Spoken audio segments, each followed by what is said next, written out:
Hey y'all, it's Monique Harcum Edwards, the executive strategist, giving you the practical tools and the spiritual fuel that you need to thrive and have a huge impact in the professional spaces you occupy.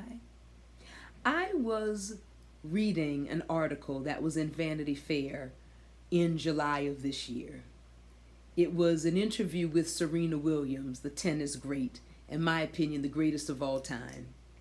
And she had this to say about some of the challenges that she's encountered in her iconic tennis career.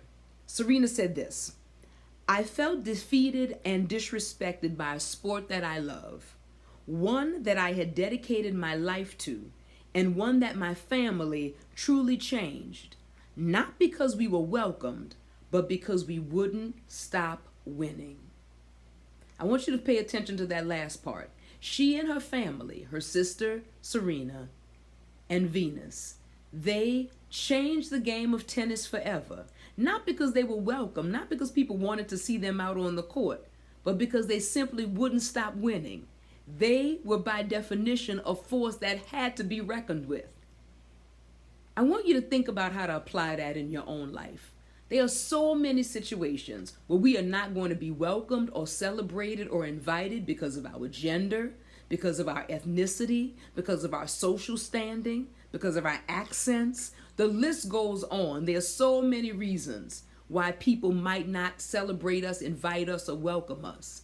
But I want you to take a note from Serena's book, and it's this: it doesn't matter who doesn't invite you, because when you commit to performing at the highest level, no matter what, when you commit to bringing in that cash, when you commit to making those sales, improving operations, introducing and implementing new technologies, when you commit to innovating, when you commit to changing the game for how your company does marketing, when you commit to being the very best, the greatest of all time, the GOAT, like Serena Williams, it doesn't matter who doesn't welcome you, because they can't stop you.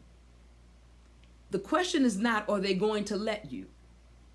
The question is, who's going to stop you? And the answer is, no one can. So if at your company, if at your church, if at your organization, if at your nonprofit, you're not being allowed to, find some place where you are allowed to. Make your own lane, because when you are committed to producing stellar results time after time after time after time, the question is not who's going to let you. The question is, who gonna check me, boo? You can't stop me. So I want you to take that attitude and remember, you have two choices. You can be either a victim or a conqueror, but you can't be both. You gotta pick one. And 10 times out of 10, your girl right here, I'm gonna pick being a conqueror, because that is who Christ has made me to be. That's my identity. That's what I walk in. And if you are a believer, it's your identity. And that ought to be the attitude that you are walking in. It's not about who will let you. They don't have to let you do anything.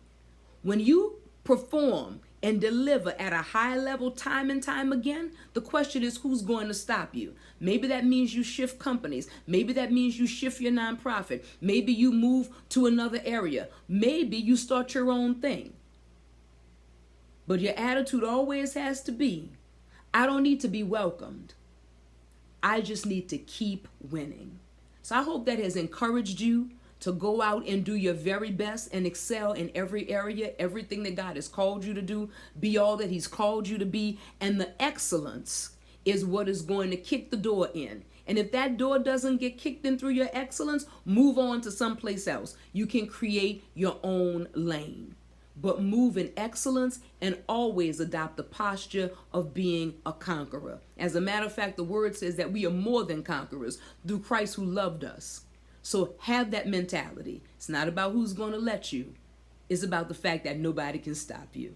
I hope this has encouraged you. I hope this has helped you. Remember, Serena and her sister succeeded, not because they were welcomed, but because they just would not stop winning. Until next time, y'all take good care, and I'll see you at the top. Bye-bye.